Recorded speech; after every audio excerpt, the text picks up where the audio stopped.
kandi nanjye nari nkuzi nanu uwagombaga kudutanya umuntu yaratubonye kandi yavuze byinshi amagambo yavuzwe wowe ujye wirengagiza oya winsubiza inyuma kuko ndi mu rukundo niwumva ugiye kunsiga uzandabure niwumva ibyacu birangiye uzandabure niwumva ugiye kunsiga uzandabure bizi n'umungwanye musikaranga uyu munsi muri kubaza ngo tubafite iki umunsi tugiye kuba iki turi kumwe n'umuhungu tumusanze imihanda tuzenguruka tureba buri kimwe cyose Banyarwanda ni byinshi twarabahishiye ariko twabazaniye Imana idasanzwe Vicky bro oh man I'm meze fresh you okay abantu bari kwibaza ngo si umuntu duhuye ku muhanda umuntu dufatiranye umuntu uri kugiye kuduha ibintu birenze n'inde amazina ye n'inde nyakuri nitwa Pacifique ahora nabizi manika nitwa Pacifique ariko original name ya music Percent ni Percent izina rya music ni Percent abantu bari kwibaza ngo Percent ni icyo afite Percent ni icyo agiye guha Abanyarwanda so Percent afite projet nyinshi kuko nabona unsanze muri shoot by the way urabizi nibiri inyuma niki turi muri shoot turi mu kazi ukuntu nambaye ni boro ubuzima ngiye guheza Abanyarwanda muzayikunda ni boro nziza bayitana Lia indirimbo nziza y'umutima kabisa uburyo buri wese yayumva akayikunda abantu badukurikiye bari kwibaza ngo ese uyu mutipe ko yahise aririmba indirimbo Nalia ni Igiswahili abantu bari kwibaza ngo se Igiswahili urakizi cyangwa kuki wahisemo kuririmba mu rurimi rw'Igiswahili cyangwa se utahise mu Kinyarwanda muri make yewe umuziki wanjye international mu gihe kizaza subu ngubu ariko nyine nshaka guhereza abantu ibintu nyine umunyarwanda yakumva umurundi yakumva umutanzania yakumva umunyakenya yakumva ko urabizi ko ururimi mpuzamahanga rw'Abanyafurika Kiswahili cyane kabisa sasa unajua najua unajua Swahili sana pale kama mtu muziki wa Swahili nasikia kile kitu ni noma ujui unajua hii barabarani hapa hivi mwaizi manoma za hao jamaa hapa wanatupatia muziki wa Wanyarwanda kama mtu anataka muziki ya Kiswahili kila mtu anasikia ndani bwana sasa tuendelee na wimbo yako wimbo wangu siko nairimba au nyine turagira ngo abantu badukurikiye bababwiye kuri umuhanzi kandi hari ibintu byinshi ubayishe bakeneye sound yawe si umuntu aje gukora iyi challenge mu muziki nyarwanda no mbaririmbe byo bumva cyangwa mbaririmbe indirimbo cyane triangle tugendane fresh watubwiye uri talented mbere na mbere kuko twabaye na Percent nyawe Percent nyawe bakeneye kumumenya mbere ko tujya muri abo bandi okay ndemba kubita akantu kuri bori giye gusohoka ngo ubuzima buracanga nanjye ubwanjye bikamfanga mfite n'akazi nakora nibyo ngerageje birangora kila siku kutembea buri munsi ni kwasirira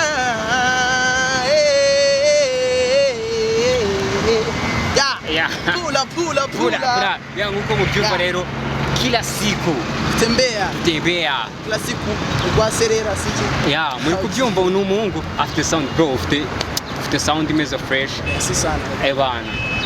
komeza pushinga one day Abanyarwanda ndabizi ko neza bazabyuka bumva ati Percent haje undi muntu bita Percent Abanyarwanda dukeneye kumva ibintu bitandukanye hari debates zigiye zitandukanye hirya no hino ati guhera 2009 abantu bari mu muziki 2009 sai nabahari bakavuga ati ese Bruce Melody nimba yaratangiye music 2013 n'abandi bantu bavuka baguka ariko reka twitega ko Percent yenda ari wagiye kubikorera Abanyarwanda uyu mwaka mu mwitege Percent tukubaza ngo se ufite indirimbo zingahe indirimbo nyinshi naradepye byatari buryo na n'ubungu ndiyandikira sijya kwenda abizi umuntu ari kwihaso abari kwihiringa urabona ko ngubu nta timu mfite twikorana amanaje mfite ubu kwirwanaho bro ndabizi ariko indirimbo mfite n'ibihumbi ko right now namaye n'isanga y'amatsiko mfite n'ibihumbi makanyina atandukanye bora wahita dukorera bora yatangiye dukorere ya dukubitira ka insanganyamatsiko nyine bishake nsoma umunyamakuru ndi umunyamakuru insanganyamatsiko ngiye gukubita akantu kameze fresh urumva dukubitira akayitro cyangwa se akantu kameze neza kuri Rwanda TV Rwanda TV itu ibiganiro byiza Rwanda TV ishaka amajyambere Rwanda TV muyikurikirana n'abahereza abana bafite impano Rwanda TV dora dushakisha gutwika twiringa abasani turirimba kubona femu bikatuvuna Rwanda TV yakugaragaza Rwanda TV yatuma menyekana mani muri kubumva ni Pasete ni mubi cyane kwijwi Pasete abantu benshi barimo baratubona hano bari kuvuga ati aba bantu n'abasazi bari gukora bino baje barabara watu wanaambia kila kitu kama vile wachawi wachawi ndio wachawi bwana kama mtu anafanya kazi yake usimsikie hapa kama wanaona hivi naona wanazimia mimi ni mtu wa barabarani ni mtu wa kutembea hivyo bado niko mkazi maniga kuna siku nitavuma na mimi ni wake kama vile watu wa ndani wapanda juu wale wajana wa mbele si unajua si unajua maniga najua hivyo sasa watubwiye ko ufite impano ufite kuririmba n'indirimbo z'abandi bantu ese turagira ngo iki kiganiro kuba twakoze hirya no hino abantu baba bakeneye kumenya kurenza amagambo bakeneye kumva sound yawe uyu muntu afite byinshi cyane kurenza twe ntabwo tuganira n'abantu cyangwa se n'izindi mpano tugamije ngo gutwika ngo yikabye kurenza ukwari twe ahubwo tuba tugira ngo akubite ikintu kiri muri we mani nyine ibi bintu birenze turagira ngo wenda hari ahantu turaza kugaruka kuri iyo ndirimbo yawe nariya dukubitireho igitero cya kabiri ese yenda tutari twagera kuri urwo rwego inspiration yagufashe twumvishe ko ari true story y'indirimbo nariya byaguteye cyangwa se ni inspiration yagufashe kugira ngo wandike life yawe nyine tu ari hasi ko buriya ndirimbo nayikoze bitewe n'ubuzima bwanjye ndirimbo nayikoze bitewe na life umuntu ababayemo sha ninsazi kuko man yewe nakuriye ahantu nyine ubuzima bugoye tu hano n'ubu ngubu sindabuvamo ndacyasonga njye ninjye uzabwikuramo njye uzakora ibintu nyine bizatuma bwanjye impano yanjye umuntu wadanje sana n'ubu ngubu wasonza ziririmba ariko nasi dukubitira agatero ka kabiri ko kuri iyo nariya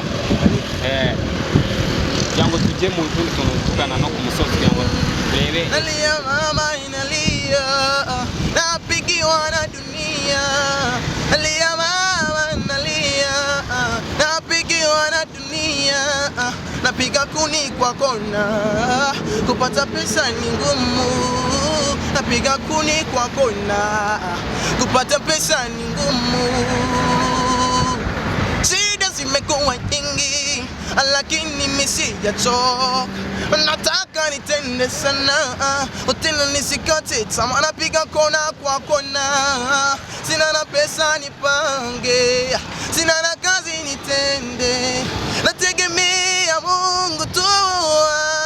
kila siku kutembea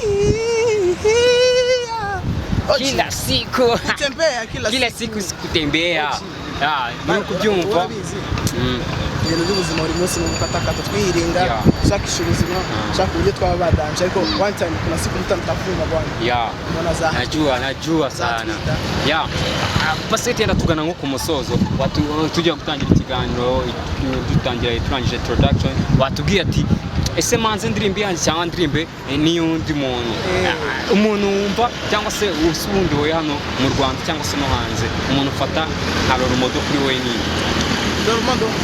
hari turangiye uri muhanzi wese wo muhanga cyo mwigiraho cyo mukoreraho fata nk'indirimbo umwe y'umuntu ukunda yenda uri the best kuri wowe dukubitira akantu gatonya mu Rwanda the best ni benshi niga bose n'abahanga ariko wowe bakubwiye kubanaga mutima nkunda abandi yewe dukubitira akantu gatonya ka melody nawe tumubwira ngo uzakoresha uko ushoboye kose irandi indirimbo nariya nisohoka izamugereho ndetse kaza bari ibintu bya Rusi n'umuntu nawe aciye mu buzima bari nk'ubwo naciyemo yanumva story yewe urumva nyine ubuzima aciyemo nanjye nabuciyemo maniga kandi n'ubundi cyangwa bucamo ngewe wenda wibye byabaye successful ngenda cyasoringa maniga cyari ku nkoni zanjye cyari kwihiringa urabibona ko n'ubu ngubu nakoze indirimbo yo kwihiringa ariko maniga indirimbo yanjye nibwo buzima bwanjye basi ngiye ngukomeye kuri iyo ndirimbo ya Bruce umbi byacubira ngiye uzandabure uzandabure nazataka zamarirarira uzandabure niwumva ugiye kunsiga uzandabure niwumva ibyacu birangiye uzandabure niwumva ugiye kunsiga uzandabure niwumva ibyacu birangiye uzandabure wallahi Munasikia paseti unasikia paseti hivyo paseti yenda tugana nko ku musozo mani niki wabwira abantu bacinege abantu niki wababwira Bosise ikintu cya danje umuntu ucinye k'umuntu mani nagabaza ubuzima bw'isi maniga mu minsi yanjye nyine yo kwasoringa yo kwihiringa rero nigiye nyine kubana n'abantu kumenya isi bitwa nafata amafaranga gusa maniga ikintu cya mbere nishimiye ko hari iterambere nzagira kandi byizeye mu byo nkora nuko hari abantu basigaye banyumva bakunda ibitekerezo byanjye gusa abantu ndabasaba kumfollowinga yitwa pasenti ukazajya kuri YouTube indirimbo ngiye gusohoka bakayisharinga na Lia yitwa pasenti bakareba n'ibindi bintu byanjye kabisa yewe nanjye nzabakubita amashuri ya danje ndashaka support bari bakino kiganiro afite ubushobozi bwo kusapotinga yabikora kabisa nimero yanjye ni 078 333 6 munyamakuru wo muri Full Combat nimero yanjye ni 078 333 6 872 rwasi bro yenda tugana nko ku musozo turi ngo dusozere ku kantu kamwe aka vibe uri gwa